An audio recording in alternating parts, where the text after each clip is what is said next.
बहुत मेहनत करने के बावजूद भी कई बार हम बच्चों के साथ शॉपिंग एंजॉय नहीं कर पाते हैं। हम ना तो बच्चों को अनकंफर्टेबल करना चाहते हैं और ना ही आसपास के लोगों को। बच्चे कई बार जिद करते हैं एक पर्टिकुलर आइटम की,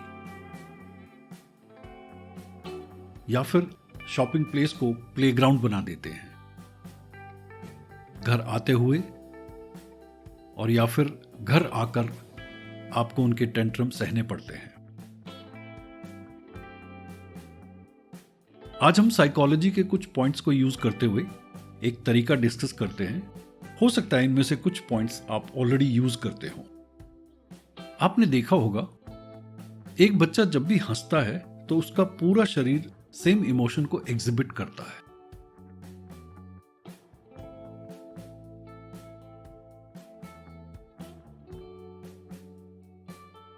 लेकिन जब आप बात करते हो तो आपके शब्द कुछ और कहते हैं और आपका शरीर कुछ और कहता है।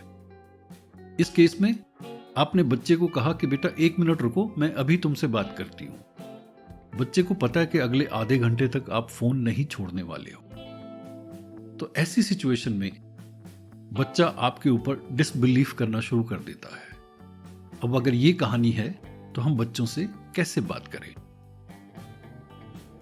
सबसे पहले बच्चे के सेम लेवल पर आना बहुत जरूरी है। उसके बाद बॉडी टच, आप हाथ पकड़ सकते हैं और बच्चों की आंखों में देखिए, और फिर बच्चे के साथ अपने शॉपिंग का प्लान को डिस्कस करिए।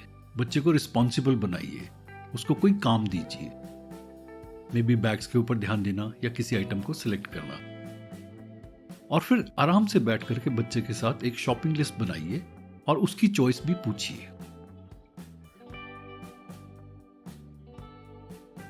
और फिर हम चलते हैं शॉपिंग सेंटर की तरफ। अगर 2 बच्चे हैं तो बड़े बच्चे को यह रिस्पॉन्सिबिलिटी दीजिए कि वो छोटे बच्चे की देखभाल करे। इस बात का ध्यान रखिएगा कि बच्चे को आपको अपनी शॉपिंग में इन्वॉल्व करना है। अगर आप बच्चे को इन्वॉल्व नहीं करोगे तो बहुत मुश्किल हो जाएगी। और गलती से बच्चे ने एक आधा फल खराब भी रख दिया तो उसका मन मत खराब करिए, एक्सेप्ट कर लीजिए। बच्चों को एक्साइटेड रखिए पूरे शॉपिंग ट्रिप में।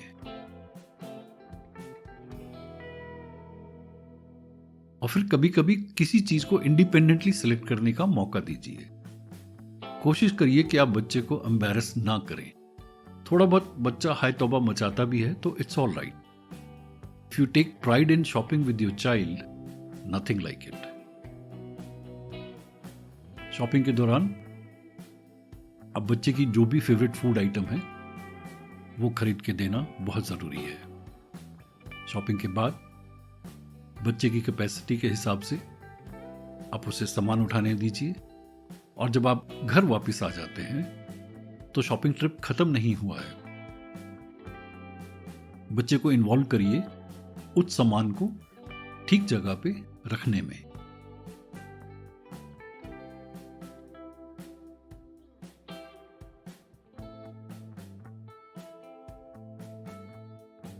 आप बच्चे से कैश भी काउंट करवा सकते हैं। और जब पूरा शॉपिंग ट्रिप हो जाता है तो फिर सेलिब्रेट करिए।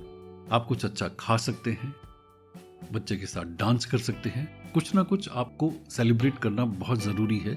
जब भी कोई भी ट्रिप, चाहे बच्चे का एग्जाम हो या जो भी काम बच्चे के साथ में आपने बहुत अच्छे से किया हो।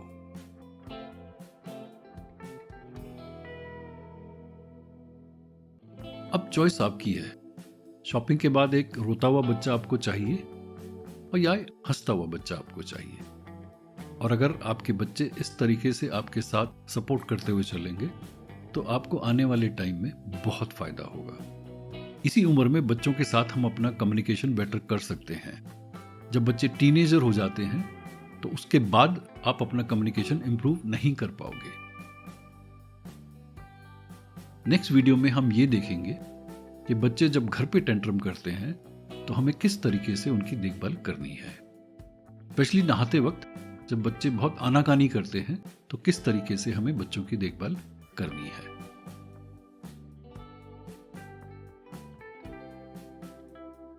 Enjoy parenting and all the best.